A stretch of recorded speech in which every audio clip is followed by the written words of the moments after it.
এই স্টোরির বাকি পার্টগুলি ডিসক্রিপশানে লিঙ্ক দেওয়া থাকবে, সেখান থেকে দেখে নিতে পারেন। কিছুক্ষণ আগে আয়ানাকে সাফিয়া আর কিছু মেয়ে মিলে ইরফানের রুমের ভিতর রেখে চলে যায়। সাফিয়ারা চলে যেতে আয়ানা ভয়ে কান্না করতে লাগে। বিছানার উপর বসে চোখ ঘুরিয়ে সম্পূর্ণ রুমটাকে খুঁটিয়ে খুঁটিয়ে দেখছে। বিশাল বড় রুমটায় অসম্ভব সুন্দর করে ডেকোরেট করেছে। সারা রুমে মোমো করছে ফুলের গন্ধে। সাদা গোলাপ, কালো গোলাপ, সাদা স্টার গেজার এবং কি নাম না জানা বহু ফুল দিয়ে সজ্জিত রুমটা। সারা ফ্লোর ছড়িয়ে আছে ফুল আর বেলুনে। রুমের ভেতরে এবং বাইরের রং বেরঙের ক্যান্ডেলস, ছোট ছোট পাত্রে পানি, আর তার মধ্যে ভেসে যাচ্ছে পদ্ম ফুল আর কালারফুল প্রদীপ। রুমের প্রত্যেকটি আসবাবপত্র খুবই সুন্দর এবং কি কাঁচের। বিছানার উপরও ফুল দিয়ে ভরিয়ে রেখেছে। বারান্দায় তিরতির করে বাতাসের সাথে তাল মিলিয়ে জ্বলছে ক্যান্ডেলগুলো।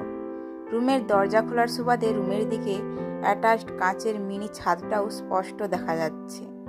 এতেও ফুলের আর অসংখ্য ক্যান্ডেলস আর প্রদীপ দিয়ে সাজানো। এক কথায় ফুলের বাগান করে রেখেছে চারিদিক। অসম্ভব সুন্দর লাগছে সব কিছু। মনে হচ্ছে কোনো ছবির শুটিং হচ্ছে, তাই এত সুন্দর করে সাজানো হয়েছে। কিন্তু সব সুন্দরের মাঝে আয়নার রুমের রংটা পছন্দ হয়নি।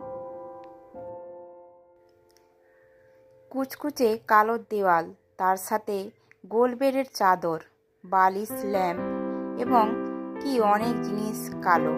ফিনফিনে পর্দাগুলো, এসব কালো জিনিসগুলোর মতো তার জীবনটাও কালো হয়ে গেছে। ইচ্ছে করছে নিজেকে শেষ করে দিতে। মুক্ত পাখির মতো জীবন নামের ছোট্ট প্রাণীটাকে উড়িয়ে দিতে। ভেবেই আবার হাউমাউ করে কেঁদে উঠল আয়ানা। আয়ানা আশেপাশে ফলের ঝুড়ি খুঁজতে লাগলো।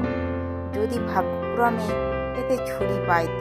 সে চায় না মানুষরূপী ইরফান তার উপরে ঝাঁপিয়ে পড়ুক।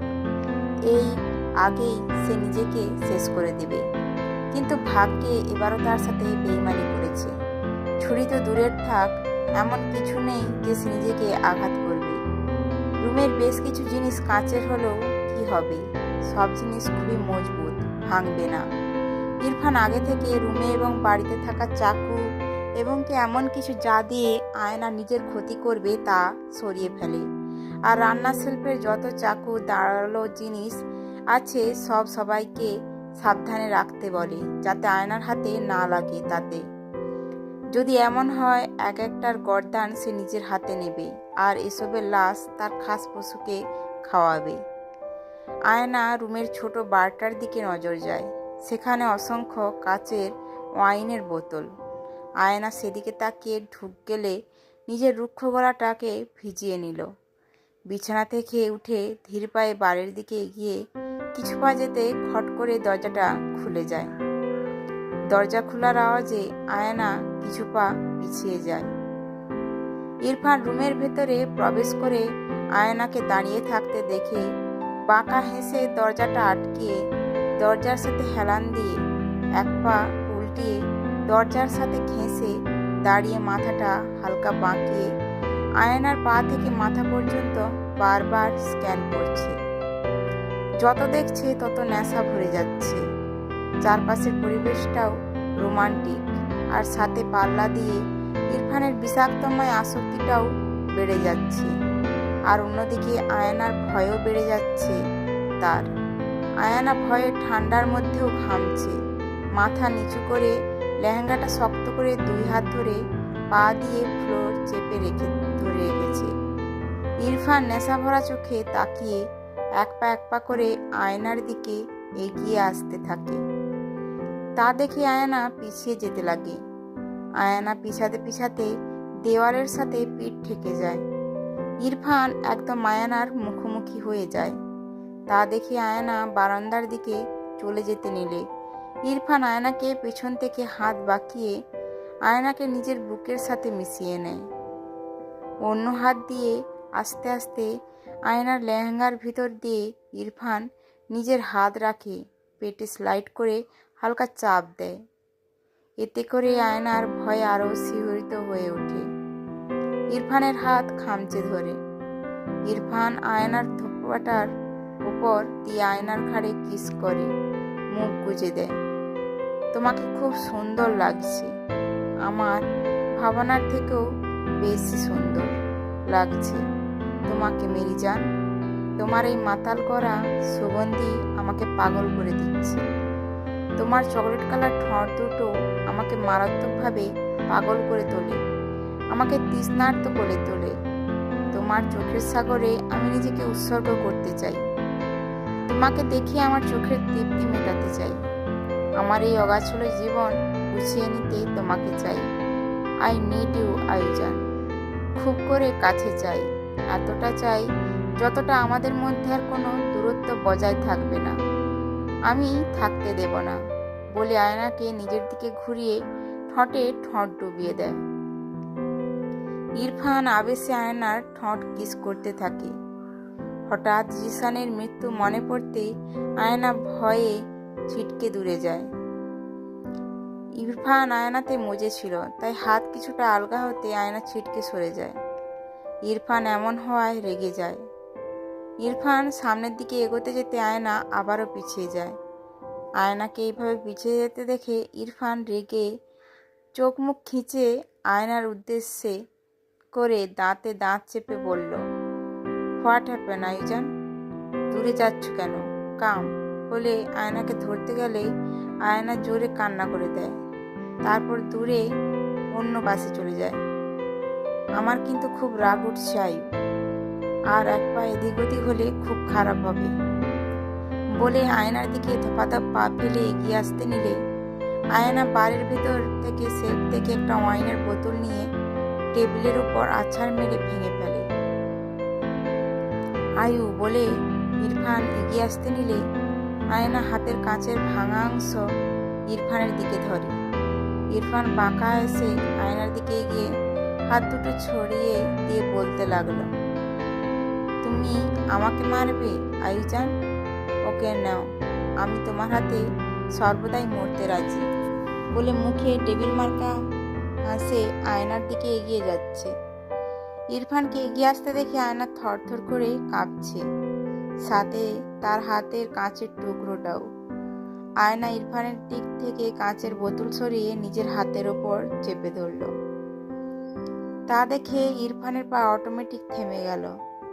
ইরফানের মুখের রং পাল্টিয়ে গেছে মুহূর্তে, মুখে ভর করেছে ভয়ের আতঙ্ক। ইরফান ভয় মিশ্রিত চোখে রেগে কাঁপতে লাগলো।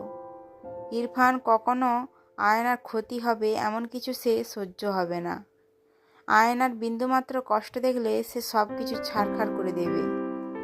ইরফান রাগী গলায় বলল, আয়ু তুমি কাজটা ঠিক করছো না, হাত থেকে কাজটা ফেলো ফার্স্ট, আর আমার কাছে আসো, কিছুটা চিৎকার করে বলল। আয়না ইরফানের ধমকে কেঁপে ওঠে, কিন্তু হাতের কাঁচের টুকরোটা না ফেলে আর একটু চেপে ধরে। তা দেখে ইরফানের জান যায় যায় অবস্থা। মনে হচ্ছে আয়নাকে নিজেকে আঘাত করতে যাচ্ছে না, ইরফানের বুকে ক্ষতবিক্ষত করছে। ইরফান আবারও ধীরে ধীরে বলতে লাগলো, ওকে ওকে মেরি জান, আমি তোমাকে টাচ করব না, তুমি প্লিজ কাঁচের টুকরোটা নামিয়ে নাও, না হলে কেটে যাবে। তোমার শরীরে যদি বিন্দুমাত্র আঘাত লাগে তাহলে আমি সব ধ্বংস করে ফেলব। চোখে মুখে হিংস্রতা ফুটিয়ে তোলে।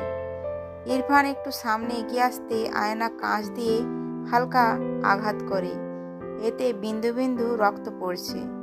আয়নার হাতে রক্ত দেখে ইরফানের মাথা খারাপ হয়ে যায়।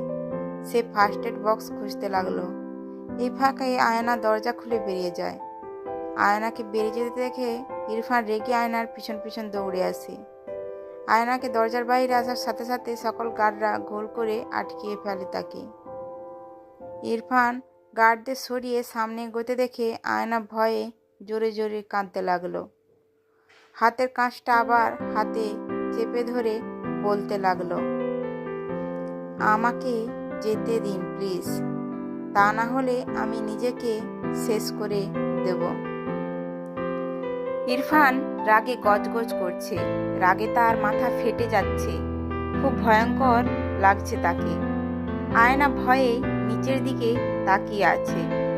ইরফান চোখ দিয়ে ইশারা করতে কাঠগুলো জায়গা ছেড়ে দেয় আয়নাকে। আয়নাও কিছু না ভেবে লেহেঙ্গাটা 2 হাত দিয়ে উঁচু করে দৌড়াতে লাগে। আজকে যেইভাবে হোক পালাতে হবে। দৌড়াতে দৌড়াতে গেটের বাহিরে চলে যায়। একবারও পেছনে তাকায়নি। যদি তাকাতো তাহলে ইরফানের ভয়াবহ অগ্নিকাণ্ডের মতো চেহারা দেখতে, যে কিনা তার দিকে তাকিয়ে আছে। আয়না গেটের বাইরে যাওয়ার পর ইরফান নিজের ঘাড়ে হাত রেখে এদিক সেদিক ঘুরিয়ে বাঁকা হেসে বলতে লাগে, পালিয়ে কোথায় যাবে আয়ুজান? ফিরে তোমাকে ডেভিল কিং এর কাছে আসতে হবে। খুব বড় ভুল করেছ, তার শাস্তিও তোমাকেই পেতে হবে। গাড়ি বের করো জলদি, চিৎকার করে গার্ডদের বলে। ইরফানের কথায় সবাই গাড়ি নিয়ে বের হলো আয়নার খোঁজে। ইরফানের সামনে গাড়ি আসতে ইরফান গাড়িতে উঠে বসে। খুব শখ তোমার আমার কাছ থেকে দূরে থাকার, তা আমি একদম আজকে খুঁচিয়ে দেব। চোর পুলিশ খেলতে ইচ্ছে করছে না তোমার? So game start. অন্ধকারে শুনশান রাস্তায় দৌড়াচ্ছে আয়না। চারিদিকে অন্ধকার আর কুয়াশা ঢাকা। আয়নার গায়ে বিয়ের সাজ, যে কেউ দেখলে বলবে বিয়ে থেকে পালিয়ে এসেছে। আয়না দৌড়াতে দৌড়াতে জঙ্গলের ভেতর ঢুকে পড়ে। অন্ধকারে কিছুই দেখতে পাচ্ছে না সে, বারবার হোঁচট খেয়ে পড়ছে। বড় বড় গাছপালার ফাঁকে আকাশের চাঁদটাও নিচের আলো ফেলতে অসক্ষম হচ্ছে। হাত পায়ের বিভিন্ন জায়গায় ছিঁড়ে রক্ত ঝরছে। তবুও ক্ষণিকের কষ্টের চেয়ে বেঁচে ফেরাটা মুখ্যম। সুসু আওয়াজে আয়না ভয়ে কুঁকড়ে গেল। জঙ্গলের পাশের রাস্তা দিয়ে অসংখ্য গাড়ি যাচ্ছে। তার আলো জঙ্গলের ভেতর প্রবেশ করছে। আবার জঙ্গলের ভেতর কেউ লাইট মারছে, যার কারণে জঙ্গলের ভেতর অনেক কিছু স্পষ্ট দেখা যাচ্ছে। আয়না আবার দৌড়াতে লাগলো। এক টানে মাথার দোপাট্টা ফেলে দিল। তাতে করে দৌড়াতে বেটার ফিল করে। হঠাৎ মানুষের আওয়াজ পেয়ে তাড়াতাড়ি বড় কেওড়া গাছের কোটরার মধ্যে বসে পড়ল। পাতার গজগজ আওয়াজে আর ফ্ল্যাশ লাইটের গভীরতায় বলে দিচ্ছে লোকগুলো তার খুব নিকট। নিজেকে আর একটু গুটিয়ে নিল। আস্তে আস্তে মানুষগুলোর আওয়াজ আরও নিকট থেকে আসছে। পু পু করে শীষের আওয়াজে আয়না ভয়ে থরথর থরথর করে কাঁপতে লাগলো। মনে হচ্ছে মরণ তার নাকের ডগায় সুরসুরি দিচ্ছে। এই বিষাক্ত আওয়াজ জানান দিচ্ছে সেই আবার বিষাক্ত প্রহর এ ডুবে যাচ্ছে। কান্নাগুলো ভিতরে তলা পাকিয়ে যাচ্ছে। নেই মুক্তি, নেই। এই বিষাক্ত আওয়াজের থেকে তার মুক্তি নেই। পরিবেশটা দেখলে মনে হচ্ছে কোনো একটা হরর মুভি চলছে। Welcome back Ayujan. মাথা তোলার সাহস নেই। নিজের সামনে মরণ দেখলে মানুষ যেমন ভয়ে চাতক পাখির মতো ছটপট করতে থাকে, তারও হয়েছে এমন অবস্থা। ভয় পাচ্ছ আয়ুজান? ভয় পেও না। দেখো, তোমার ভয় দূর করতে তোমার দা ভিলেন হাজির। বাঁকা হেসে, কান্না করছো কেন? কিছু একটা ভাবার অভিনয় করে। ও মনে পড়েছে, তোমার আরও চোর পুলিশ খেলতে ইচ্ছে করছে। ডোন্ট ওয়ারি বেবি, আমরা আবার খেলবো। উঠে পড়ো ফার্স্ট। আমরা আবার আমাদের গেম স্টার্ট করি। জোরে হাত টেনে দাঁড় করিয়ে বলল। সামনের দিকে ঘুরিয়ে ধাক্কা দিয়ে ফেলে দিল। তারপর গম্ভীর গলায় মুখে বাঁকা হাসি ফুটিয়ে বলল, গো। বলতে দেরি আয়নার আবার পুনরায় দৌড়াতে লাগলো। লোকগুলো তাকে রাস্তা করে দিচ্ছে যাওয়ার জন্য। দৌড়াতে দৌড়াতে আয়না আবার রাস্তার মোড়ে এসে পৌঁছালো। এতক্ষণ অন্ধকার থাকলেও এখন চারিদিকে আলো আর আলো। নীলাম্বেলির প্রত্যেকটা গলি যেন রং বেরঙের ফেয়ারি লাইট দিয়ে সাজানো হয়েছে। আয়না দৌড়াতে দৌড়াতে অনেক ক্লান্ত হয়ে গেছে। হাঁটুর উপর ভর দিয়ে হাঁপাতে থাকে। আশেপাশে সব বরফে ঢাকা আকাশের অবস্থা জানান দিচ্ছে যে কোনো সময় এখানে স্নোফল শুরু হতে পারে। তাকে একটি আশ্রয়ের জায়গা খুঁজে নিতে হবে। তাই সে সামনের ছোট দালানগুলোর কাছে এগিয়ে যায়। কেউ আছেন? আমাকে একটু সাহায্য করুন প্লিজ, আমি খুব ক্লান্ত। শুনতে পারছেন? কেউ না কেউ দরজা খুলে না। পরপর কয়েকটি দরজা ধাক্কালো, কিন্তু কোনো সাড়া নেই। হঠাৎ মনে পড়ল, আজকে খানবাড়িতে বিয়ে উপলক্ষে সবাই ওইখানে গেছে, এখনো কেউ ফিরেনি। নিরাশ হয়ে আবার হাঁটতে শুরু করেছে। হঠাৎ করে কয়েকটা গাড়ি তার আশেপাশে গোলকার আকৃতি ঘুরতে থাকে। হঠাৎ গাড়িগুলো থেমে যায়, আর প্রথম গাড়ি থেকে নেমে আসে খয়েরি শেরওয়ানি পরা অত্যন্ত সুদর্শন সুন্দর এক যুবক। আর সে হলো ইরফান। ইরফানের পাশে তার সাঙ্গপাঙ্গরাও আছে।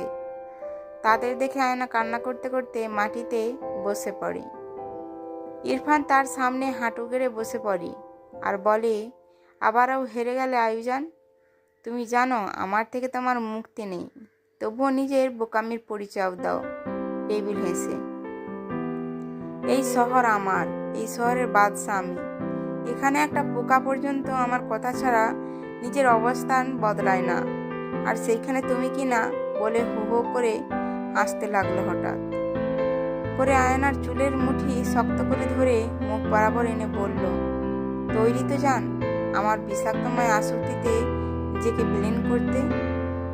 ইরফান আয়নার চুলের মুঠি থেকে হাত সরিয়ে আয়নাকে টেনে কাঁধে তুলে নেয়।